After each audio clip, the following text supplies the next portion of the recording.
Okay.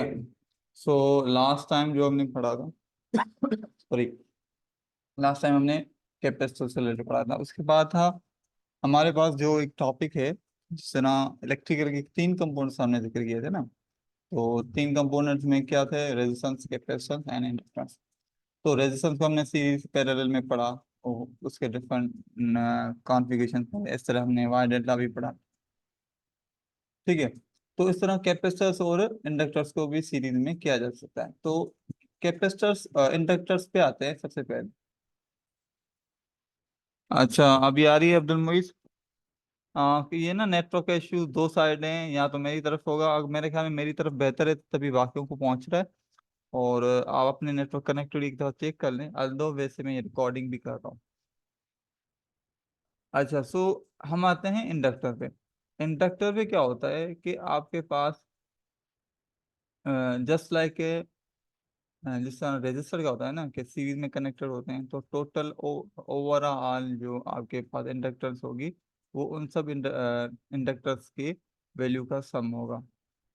जिस तरह यहाँ पे दिख रहा है ये L1 है, सीरीज में है L2 के साथ, 3 के साथ, तो ओवरऑल टोटल इक्विवेलेंट जो इंडक्टेंस होगी। क्योंकि इंडक्टेंस को हम जिस तरह रेजिस्टेंस को R से शो करते हैं, तो इंडक्टेंस को हम L से शो करते हैं। क्लियर है ये बात? जी सर। ओके।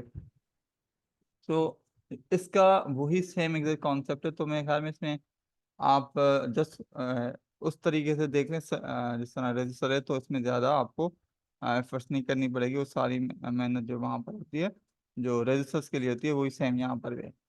और सिमिलरली पैरेलल में जब इंडक्टर्स कनेक्टेड होते हैं तो उनका इक्विवेलेंट रेजिस्टेंस क्या होगा? सेम, एक्जेक्टली सेम तरीका जिस तरह रजिस्टर्स का होता है। तो इसलिए आप ना इसको एज ए, जब इक्विवेलेंट इंडक्टेंस की बात आ जाए तो सीरीज और पैरेलल में बिल्कुल वही तरीके का होगा जो आपका वहाँ पे वो होता है। ठीक है। फिर आ जाते हैं, ठीक है, इंडक्टेंस। ये एक जनरल टेबल है, जो कि ये टेबल अच्छे से देख लें, मैं इसमें थोड़ा सा आप लोगों को समझाता हूँ। हमारे पास टोटल कंपोनेंट्स कितने हैं? मैंने कितने बताए थे? तीन। याद है किसी को? शुरू शुरू की बातें हैं ये। इलेक्ट्रिकल के मेजर तीन फिनोमिना है ना, रेजिस्टेंस, कैपेसिटेंस और इंडक्टेंस। तो आपके सामने ये तीन कंपोनेंट्स है। अब इन तीनों का जो रिलेशन है, मिसाल लो वी आई कैरेक्टर्स की बात करें, मतलब वोल्टेज और करंट की बात करेंगे, तो हमारे पास रेजिस्टर में कौन सा फॉर्मूला है जिसको हम ओम्स लॉ कहते हैं? V is equal to I R. ठीक है, जिसको हम वोल्टेज एंड करंट का रिलेशन कहते हैं। उसके बाद वोल्टेज एंड करंट का रिलेशन इन द कैपेसिटर, वो ये है आपके सामने, V is equal to 1/C, T 0 to T से इंटीग्रेशन होगी I(t) dft। ये पूरा फॉर्मूला है। ये वोल्टेज एंड करंट का रिलेशन इन द कैपेसिटर की बात हो रही है। एग्जैक्टली इस तरीके से इंडक्टर में आपके पास जो वोल्टेज एंड करंट का रिलेशन है वो कुछ इस तरह का है, V is equal to L dI/dt। ठीक है।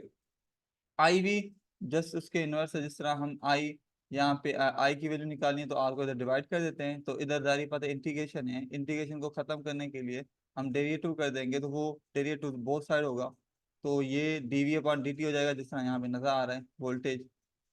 वरना 5C, ये सी उस तरफ चला जाएगा, वोल्टेज की तरफ ये सी मल्टीप्लाई में आ जाएगा, और इधर करंट से जो आपके पास डेरिवेटिव इंटीग्रेट आपस में कैंसिल होकर करंट डायरेक्ट आ जाएगा, जो कि आई आ जाए, जस्ट लाइक जिस तरह नॉर्मल होता है वही एग्जैक्टली यहाँ पर वही रिवर्स सिनेरियो होगा।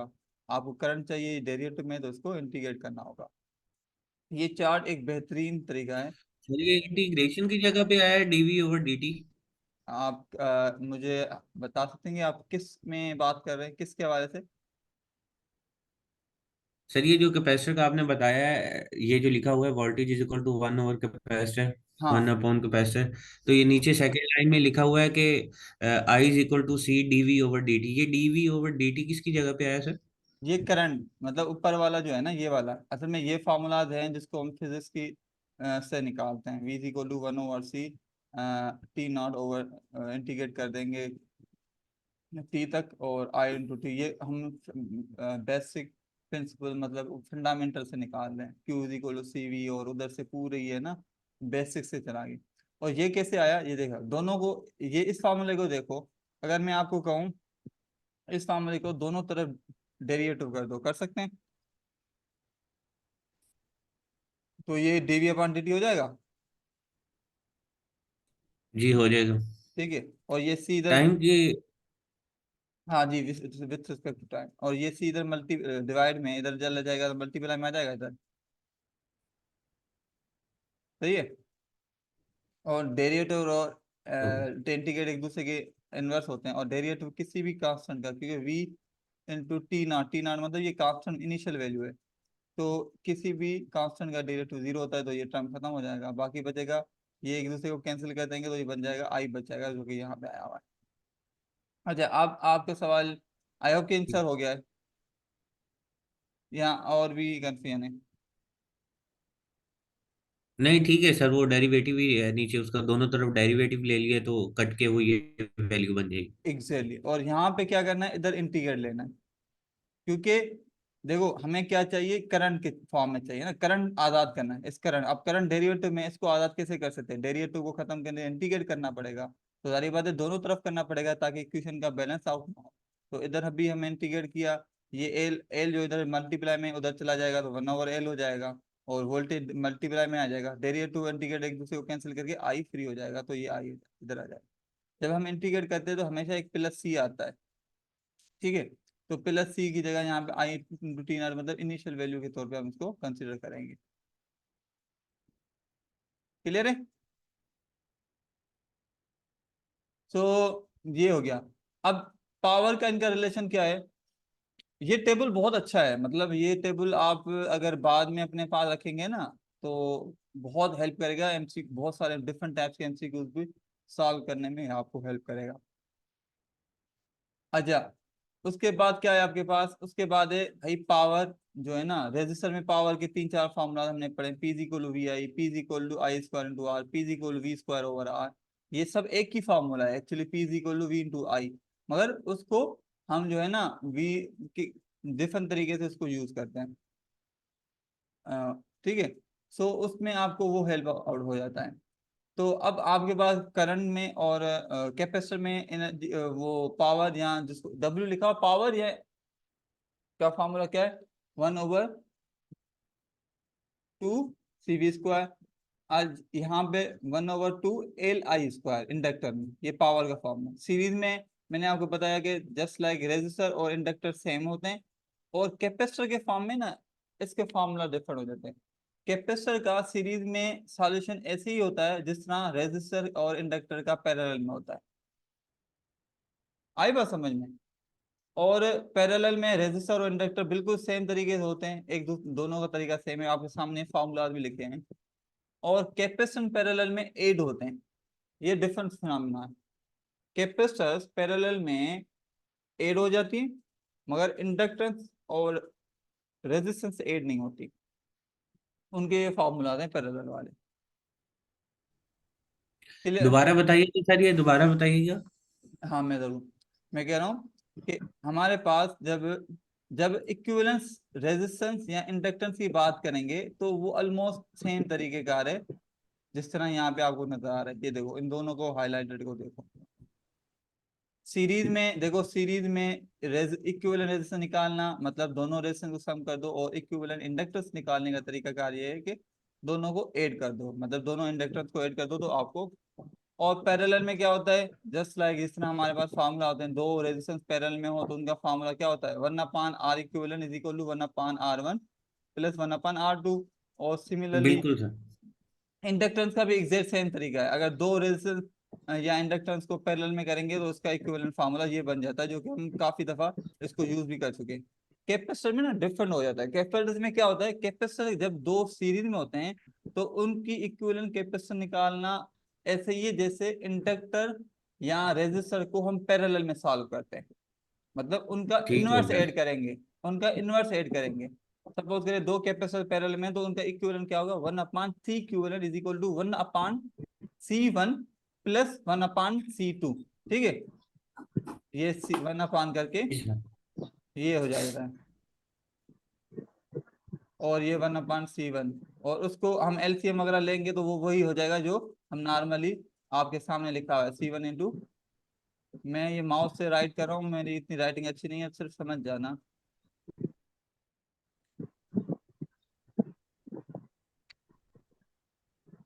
सही है, क्लियर है ये बात? ठीक हो गया सर। यस जी सर। सर। चलो अब एक और चीज देखनी है इसमें। अब ये टेबल ना बड़ा कॉम्प्रिहेंसिव है, और ओवरऑल जनरली आपको इलेक्ट्रिकल की चीजों ना काफी, तो थोड़ा देखो, मैंने आपको एक दफा पहले भी जिक्र कर चुका हूँ, इलेक्ट्रिकल की जब बात करते हैं तो टोटल 3 कंपोनेंट्स होते हैं, रेजिस्टर, कैपेसिटर और इंडक्टर, क्योंकि हम घुमा फिरा के चीजों को इसी के किसी न किसी फॉर्म में ले आते हैं। और जब हम एनालिसिस की बात करते हैं तो हम हमेशा अगेन वोल्टेज, करंट और पावर की बात करते हैं, इनके अलावा कोई और चीज है ही नहीं, ठीक है। तो यो अब जाहिर बात है इन कंपोनेंट्स के आपस में वोल्टेज, करंट और पावर का क्या रिलेशन है ये पता होना लाजमी है, तो वो सारा का सारा इस टेबल में आपके सामने है। अच्छा, अब behaviour of resistor, capacitor and inductor at DC voltage, ये थोड़ा ध्यान में रखो। मतलब डीसी वोल्टेज अगर रेजिस्टर को देंगे तो रेजिस्टर का बिहेवियर क्या होगा, जस्ट लाइक नॉर्मल रेजिस्टेंस, उसकी जितनी रेजिस्टेंस होगी वही रहेगी। मगर प्योर डीसी अगर कैपेसिटर को देंगे तो कैपेसिटर जो है ना ओपन सर्किट के तौर पे बिहेव करेगा। अब ये बात में भी आपको थोड़ी सी मुश्किल लगे, मगर मैं इसको अभी समझाने की कोशिश करता हूँ, अगले लेक्चर में हमारा आएगा ना उसमें। और सॉरी, और हम इंडक्टर की बात करें तो इंडक्टर जो है डीसी वोल्टेज पे behave just like a short wire. इससे क्या समझ आया आप लोगों को? कोई ऐड करना चाहेगा?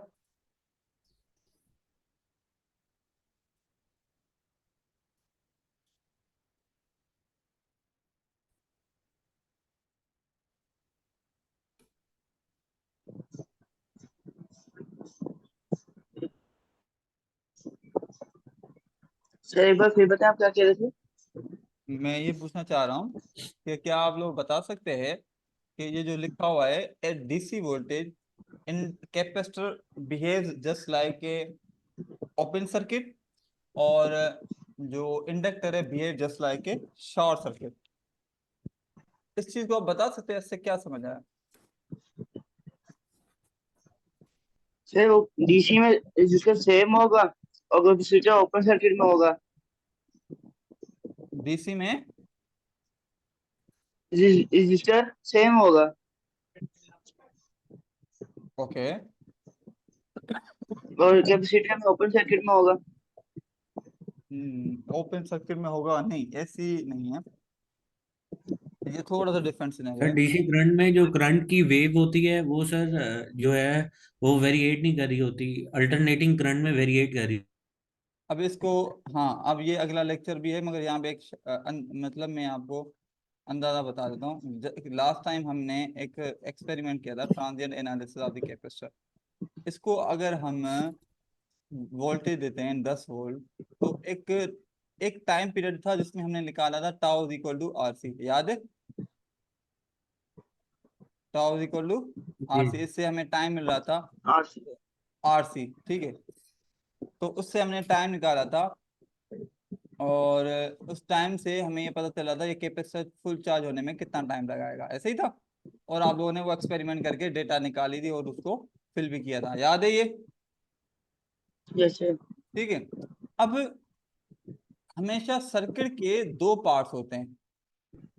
अभी मैं आता हूँ, अगर जनरल आपको यहाँ पे ये ना समझाना जरूरी है।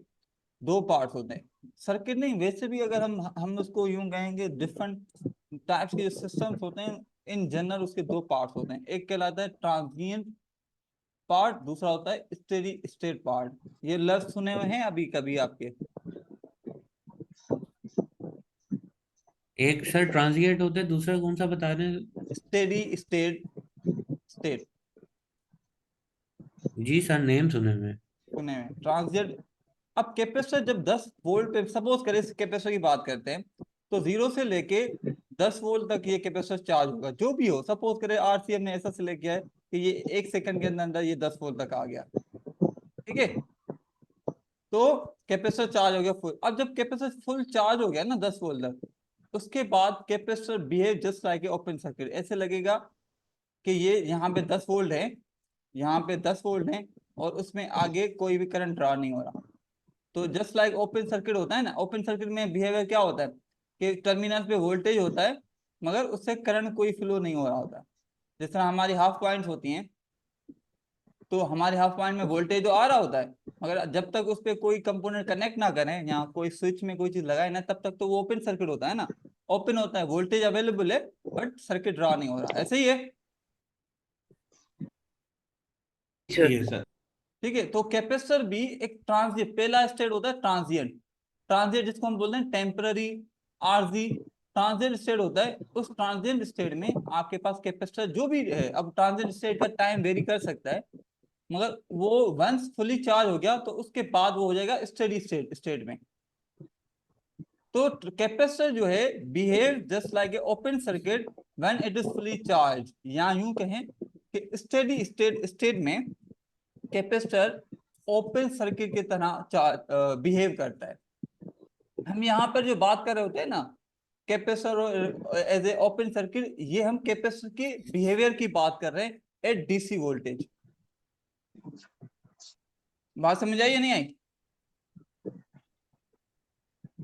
आगे सर समझिए, डीसी के अकॉर्डिंग। हाँ, कैपेसिटर जब डीसी से कनेक्ट होगा तो उसको ट्रांजिएंट स्टेडी स्टेट जो होगी, वो मतलब ट्रांजिएंट टाइम पीरियड निकाल कर, मतलब ट्रांजिएंट में वो फुली चार्ज हो रहा होगा उस टाइम तो थोड़ा बहुत होता है, उसके बाद जो रिमेनिंग टाइम है चार्ज, फुल चार्ज होने के बाद, फुल चार्ज हो जाएगा तो वो ट्रांजिएंट से निकल जाएगा, वो चला जाएगा स्टेडी स्टेट स्टेज पे। तो वो ठीक आपका है। कैपेसिटर बिहेव करेगा just like open circuit. Similarly inductor में इस तरह इसका रिवर्स होता है।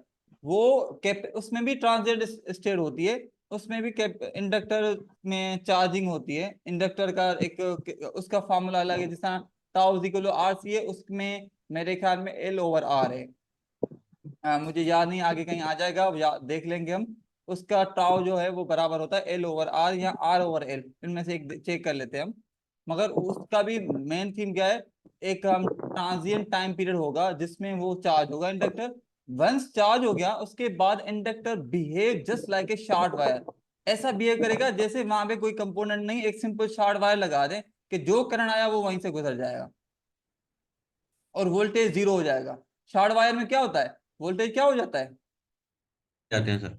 जीरो हो जाता है, और करंट पास हो रहा होगा, ठीक है, मैक्सिमम करंट जो इंडक्टर से गुजर सकता है। तो at DC voltage inductor just like behave as a short wire when it is fully charge. Clear है? क्लियर है sir. Okay, that's good. Sir आपने ये एक बात बताई थी कि वोल्टेज जो सोर्स होता है हमारा, इसे ओपन सर्किट करते हैं, और जो हमारा करंट सोर्स होता है इसे क्लोज सर्किट करते हैं। वोल्टेज सोर्स जो होता है, अगर हम वो उसमें था नॉर्टन सुपर या पोजिशन। नहीं, नॉर्टन या थेवेनिन सर्किट, हम की इक्विवेलेंस निकालते हैं सर्किट्स में से, नॉर्टन रेजिस्टेंस और थेवेनिन रेजिस्टेंस जब निकालते हैं, तो उस टाइम हम करंट सोर्स को ओपन कर देते हैं और वोल्टेज सोर्स को शॉर्ट कर देते हैं। ठीक हो। वो उसकी बात हो को रही है। हम ओपन करेंगे सोर्स, हाँ, और वोल्टेज वो को उसमें हम क्लोज करेंगे। हाँ, क्योंकि उधर हमें सिर्फ रेजिस्टेंस से काम होता है, तो हम बाकी सोर्सेज को खत्म कर देते हैं। तो हम खत्म करने का तरीका क्या रहता है, करंट को ओपन सोर्स करते हैं और वोल्टेज सोर्स को शॉर्ट कर देते हैं। ठीक हो गया सर।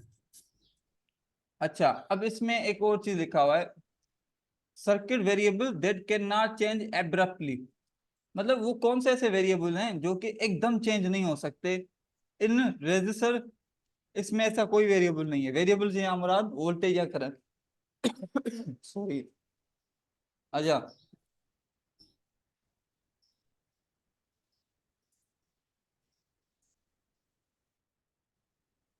तो रेजिस्टर में ऐसा कोई एलिमेंट नहीं है, कोई भी सर्किट जो है ना इंडक्टेंस या सॉरी करंट या वोल्टेज कोई भी चेंज हो सकता है रेजिस्टर में एकदम।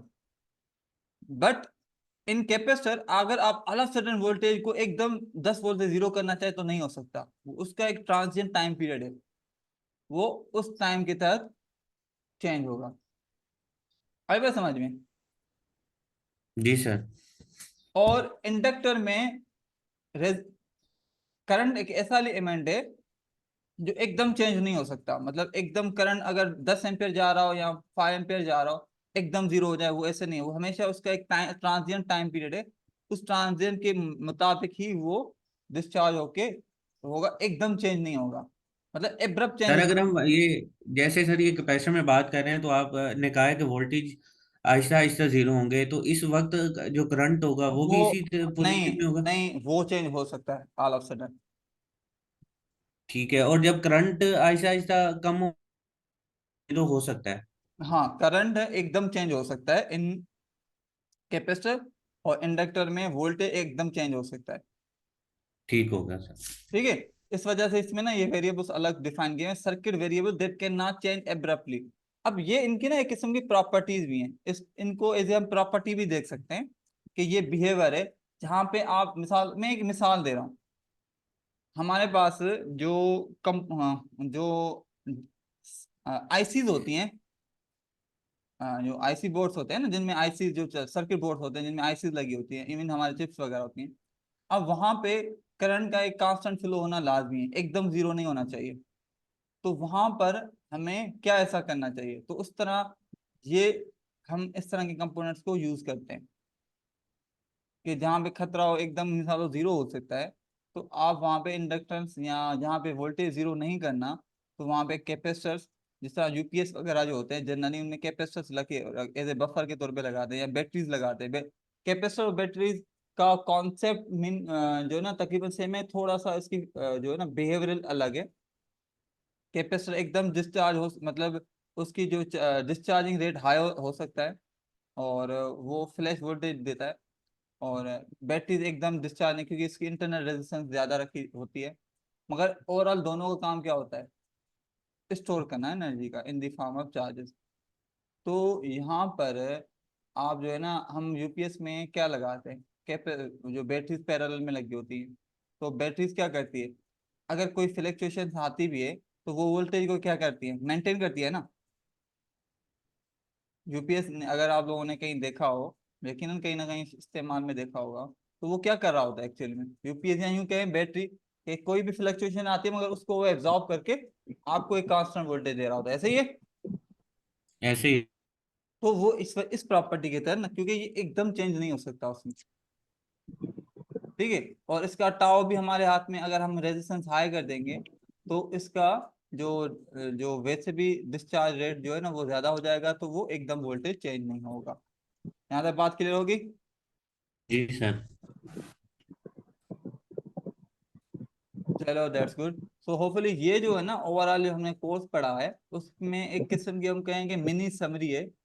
हम टोटल कोर्स की तो नहीं कह सकते क्योंकि थ्योरम्स वगैरह पढ़े, मगर घूम फिर के थ्योरम्स भी इन्हीं चीजों के ऊपर है ना, कि कहीं पे वोल्टेज निकाल लें, कहीं पे करंट निकाल लें, कहीं पे वोल्टेज को सॉल्व करें, मगर बेसिक एलिमेंट्स तो ये चीजें है ना। बिल्कुल सर। तो ये है ओवरऑल, तो बिहेवियर और इसका देख लिया, ये बहुत अच्छा है, इसको हम कीजिएगा। अच्छा, इसके जो बाकी प्रॉब्लम्स है मैं एक यहाँ पे ये करवा रहा हूँ, बाकी आप लोग खुद कर लीजिएगा। ये क्या है, तीन इंडक्टेंस, इसका इक्विवेलेंट इंडक्टेंस निकालनी है। ये तीन इंडक्टेंस किस फॉर्म में, लूप में? ये तीन सीरीज या पैरेलल, मेरा मतलब है सीरीज में या पैरेलल में। सर ये तीन सी तो इनकी 20। इनकी इक्विवेलेंट क्या हो जाएगी, सर ये 22, सर 42 हो जाएगी, 42 हो जाएगी। ये 30, हाँ 42 सही है, क्योंकि सीरीज में इंडक्टेंस क्या होती है, जस्ट ऐड होती है ना, अभी अभी मैंने पढ़ा है। तो ये 42 होगी, जी। तो 42 के साथ इसके जब हम करेंगे तो ये एक 42 ना इस 7 के साथ क्या हो जाएगा, पैरेलल हो जाएगा। पैरेलल हो जाएगा। यस तो, सर। तो वो पैरेलल वाला फार्मूला सही जी है, सर, ठीक है सर। वो सॉल्व किया उससे हमें मिल गई 6 रेजिस्टेंस। अब वो 6 यहाँ पे आ गई। अब 6, 4 एंड 8 ये क्या हो जाएगा, आपस में क्या हो जाएंगे, सीरीज में। सीरीज में हो सीरीज जाएंगे। में और सीरीज इनको सम करेंगे तो टोटल हमें क्या मिल जाएगा, 18 18। है। 18। आगे लिखा हुआ है एच। एच मतलब ये फॉर्मूला है इंडक्टेंस का। ठीक है, इंडक्टेंस में आपके पास जो क्या कहते हैं कि इसका फॉर्मूला जो यूनिट है ना, एच यूनिट है ऑफ इंडक्टेंस, जिसको हम बोलते हैं हेनरी। क्या बोल रहे हैं, हेनरी। हेनरी। हेनरी। जिस तरह कैपेसिटर का फेराड, रेजिस्टेंस का ओहम, इस तरह इंडक्टर का हेनरी। हेनरी। मेरे ख्याल में मुश्किल नहीं है, आराम से याद हो जाएगा। जी सर। तो बाकी इस तरीके से आप लोग मेरे ख्याल में आई होप कि कर सकते हैं, कोई इतना बड़ा मुश्किल काम नहीं है अब। सर वो आपसे एक रिक्वेस्ट की थी, वो क्लास में क्वेश्चन की। हाँ, उस पर भी आता हूँ मैं।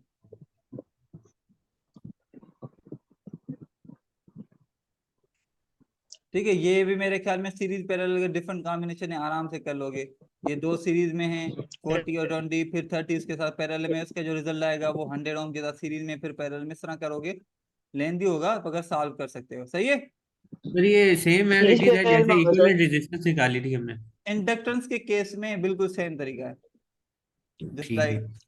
सर जैसे सीरीज पैरेलल निकाले पीछे। हाँ, बस इस तरीके से करते हुए आ जाना। सर अगर यहाँ पे फर्स्ट केस सपोज दैट वो हमें कैपेसिटेंस पूछता है, तो फिर जो हमारे सीरीज है उस पे पैरेलल वाला फार्मूला लग जाएगा, और जो हाँ, पैरेलल है वो उस पे सीरीज वाला। एग्जैक्टली एग्जैक्टली बिल्कुल वैसे ही होगा। मैं इसमें कैपेसिटर का ये क्या था। ठीक है, बाकी मैं इस पे अभी नहीं आ रहा, ये इसी तरीके से ही है। यहाँ तक आप लोगों ने करना है। उसके बाद जारी बात है, हमने इक्विवेलेंट के बाद वोल्टेज और करंट की बात करते हैं। इसमें अगेन वही केवीएल केसीएल वाले सारे तरीके लगने हैं जो हम करते हैं। सपोज करें ये प्रॉब्लम की बात करें, तो यहाँ पे आपको करंट दिया हुआ है, ये देखो करंट दिया हुआ है। ठीक है, और पूछ क्या रहा है, आई नॉट वन निकालो, वी ऑफ टी निकालो, वी वन ऑफ टी निकालो, ये V one, V two of, अब ये वी टू क्या है, इस इंडक्टर का है, वी वन क्या है, इसका है।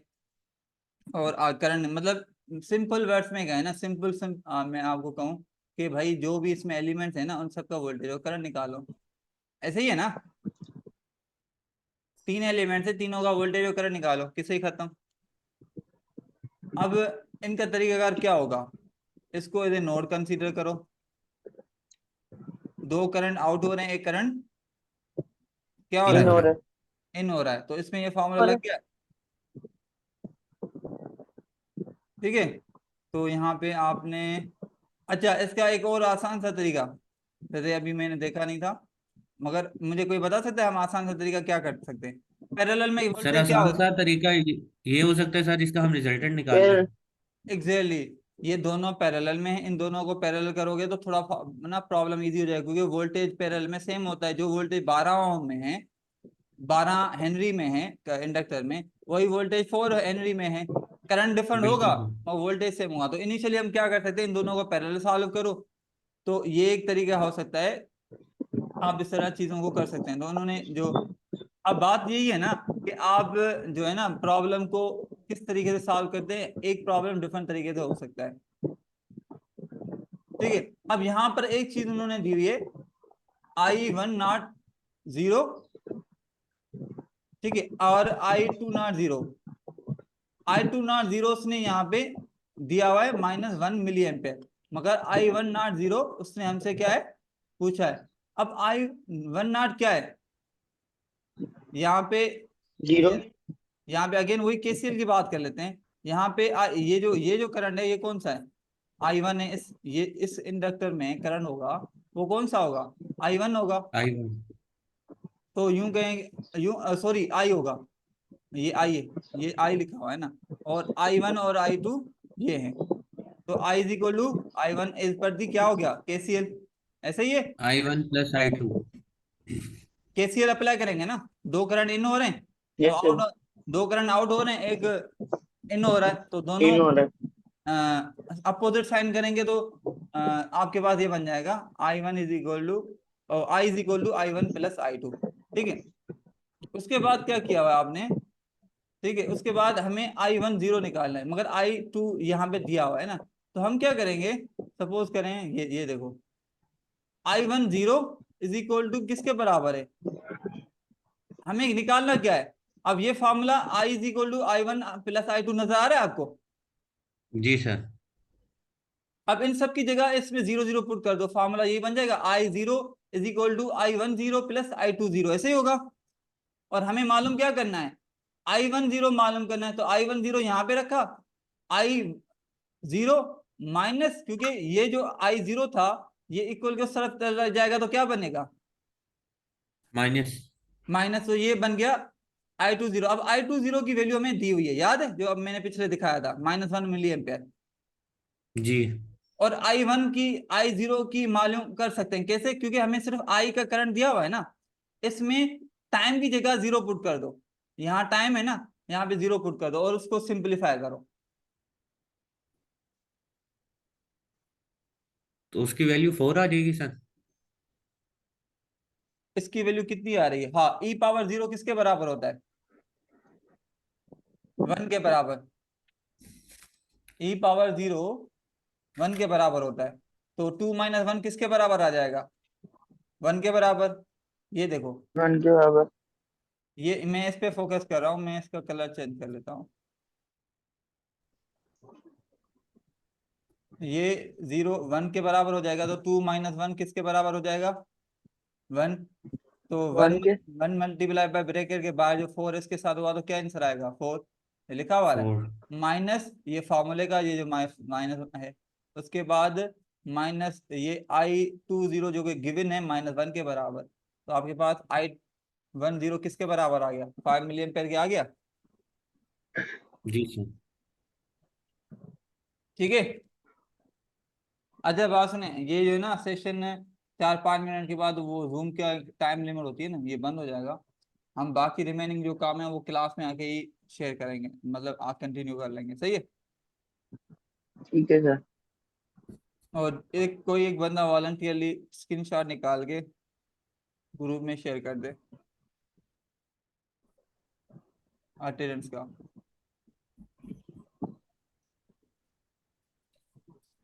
उसके सर इसका बाद सवाल दिखाएं जो अभी तस्वीर की थी। ये ठीक है सर।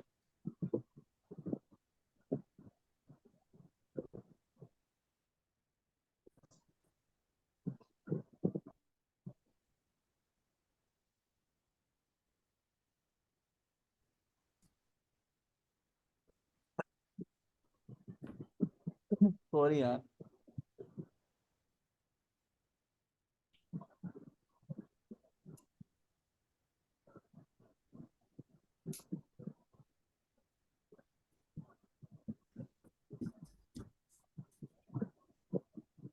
ठीक है।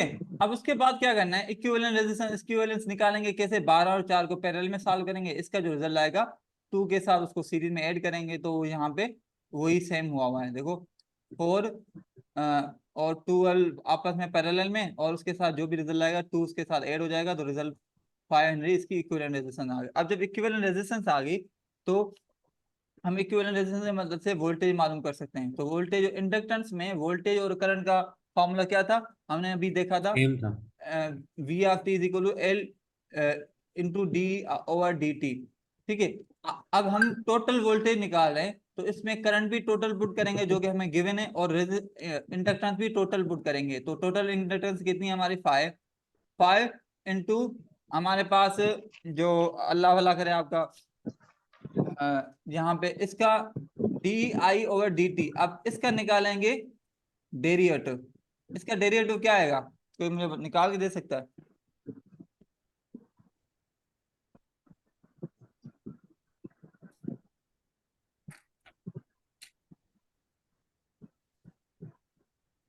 कोई बताएगा इसका डेरिवेटिव क्या आएगा।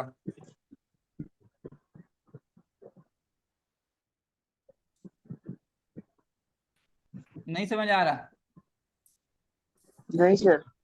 अच्छा चलो, मैं आज टाइम इसमें लिमिट है तो मुझसे इसमें क्लास में, इसका बड़ा सिंपल सा है, डेरिवेटिव निकालने के लिए ना 4 और टू माइनस ये जो अंदर लिखा हुआ है ना, इसको पहले मल्टीप्लाई करवा दो 4 को इसके साथ ना, तो ये बन जाएगा ई पावर -10t।